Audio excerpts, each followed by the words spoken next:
Welcome to the TouchDesigner and PopX tutorial series. In this tutorial, we will learn how to generate flowing organic geometry, primarily using the PopX operator family. We will manipulate points and apply translucent glossy materials to build a form with continuous structural displacement. And if you just want to grab this finished project file to experiment right away, it is waiting for you on my Patreon. Now let's look at the network structure. Chapter 1. Overview. We construct base shapes using line and sphere POPs. The core is the main particle deformation network, using dual noise pops on a grid to separate axis displacement, followed by PopX tools like Orient Mesh and Move Along Mesh to animate the geometry over the surface. We create dynamic variations before assigning realistic PBR mats. Finally, a top network with Bloom and Luma Blur handles the render. Which reminds me, if you are looking for getting feedback on your networks or finding beginner courses, you should consider joining over 400 students in my school community in the description. Alright, let's jump into the tutorial. Chapter 2. Network. First, let me talk to you about PopX, a powerful tool for TouchDesigner created by MiniUV, a generative visual artist and TouchDesigner expert known for his advanced particle system projects. PopX is a custom family of operators that extends TouchDesigner's point operators. It introduces a GPU-accelerated framework for generating, transforming, and simulating geometry in real time. While optimized for its packed PopX geometry system, all operators work seamlessly with any standard pop geometry. Keep in mind that you'll need the POPX tool for MiniUV to run this project. You can access download links inside MiniUV's Patreon page. To install these operators, you just have to drag the TOX file inside TouchDesigner. And this PopX icon will appear on the top right side of the screen. Here you can enable or disable the components. Now let's build the geometry. Bring in a line pop. Set the divisions to 1 and change the position X to 0.05. And set the rest to 0. Connect the line pop to the first input of a copy pop. Next, add a sphere pop. Change the frequency to 3 and the uniform scale to 0.1. Connect this sphere pop to the second input of your copy pop. On that copy pop, toggle template rotate to vector on, and set the rotate to vector forward direction to positive X. This aligns our copied lines along the normals of the sphere, giving us a spiky organic base structure perfectly oriented outward. And hey, if you find this network interesting but maybe don't want to build it all from scratch, you can just grab the finished project file on my Patreon. There are over 7,000 subscribers there who get access to all my project files, custom TouchDesigner plugins, and some free VJ packs. If you prefer to just jump straight in and experiment, the link for that is also in the description. Next, bring in a box pop. Change the uniform scale to 0.01. Connect this box pop into the first input of a second copy pop. Take the output of your first copy pop and patch it into the second input of this new copy pop. Add a merge pop to combine everything. Bring in another sphere pop. Set its frequency to 3. And uniform scale to 0.1. Connect it to the merge pop. Also connect the second copy pop into the merge pop. We also want to include our first copy setup, so add a select pop and grab the copy pop. Now connect it to the merge pop. Finally, connect the merge pop to an instancer from the PopX family. Set the uniform scale to 0.1 and set the distribution type to spherical. The instancer creates and distributes copies of POP geometry across point clouds, meshes, or curves, allowing flexible spatial arrangements and structured distributions. Now for the main particle deformation network. Add a grid pop. Set the size to 2 by 2 by 1 and set columns to 50 and rows to 50. Connect this grid pop to a noise pop.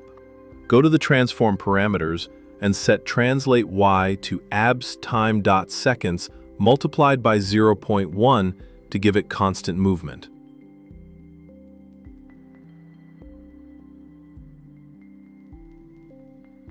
Also set translate 4D to abs time dot seconds multiplied by 0.1. On the output page, set combine attribute scope to p.z.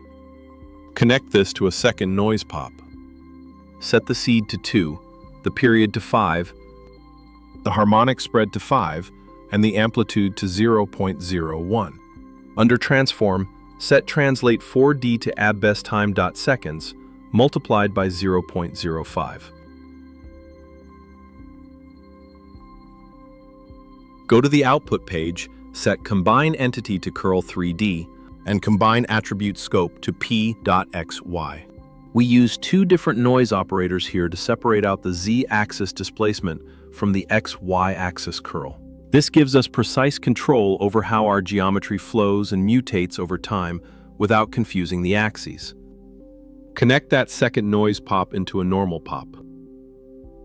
From the normal pop, connect it into an Orient mesh. On this Orient mesh, set the color to black, compute method to compute from polygons, and enable curl noise. Set the curl noise period to 2. This tool computes orientation frames on input geometry with additional features for creating complex surface flows. This operator is essential for preparing meshes before using them with the move along mesh operator that determines the direction of motion across the surface. Now let's bring in the move along mesh tool. Let's also drop a keyboard and chop into the workspace.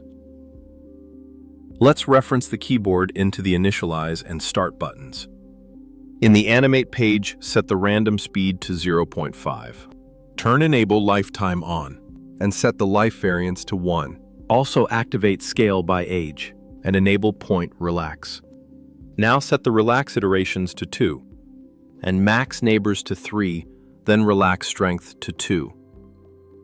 Let's plug the instancer and the Orient mesh. This will give the geometry an organic movement, avoiding the geometry to cross each other. Now connect this into a PopX geometry comp. Alright, let's finish the geometry variations. Add a third copy pop.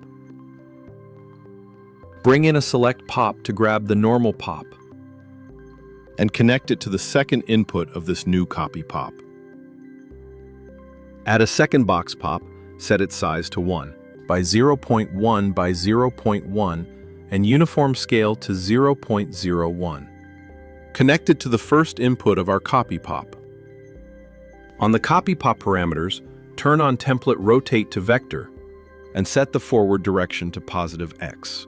By the way, if you're enjoying this and want to learn even more about TouchDesigner techniques, you're always welcome to join my school community. We have over 400 students learning together right now. It is a great place to find beginner courses, get feedback on your project files, and network with other creators.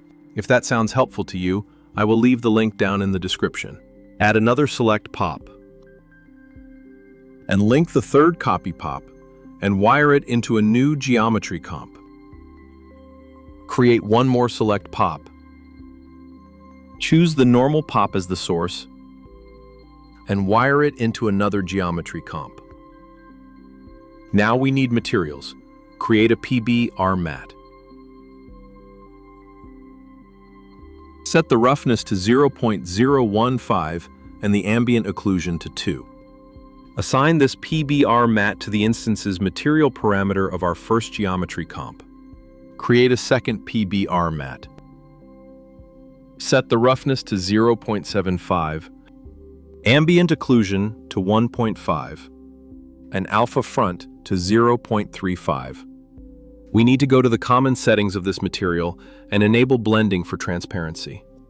This allows the alpha values to process correctly.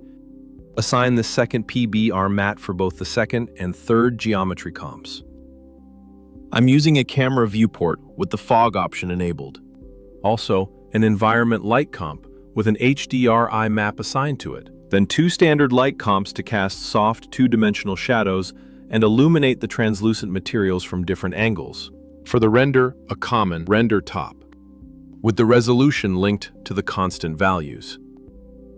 Connect the render top to a level top. Change the black level to 0.105, brightness to 2, and gamma to 1.5. Connect this level top to the first input of a composite top. Add a ramp top.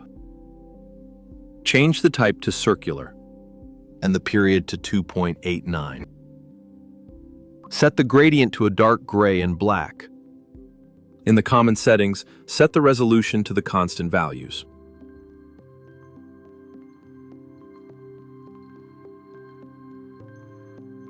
Connect this ramp top to the second input of the composite top. On the composite top, set the operation to add, and go to Common Settings, and change the pixel format to 32-bit float. Take the output of the composite top and connect it to a new level top. Change the black level to 0.1. Connect this to a bloom top. Set the pre-black level to 0.3 and the bloom fill to 0.8. Connect the bloom top to the first input of a Luma Blur top. Bring in a ramp top to act as our depth mask. Set it to vertical.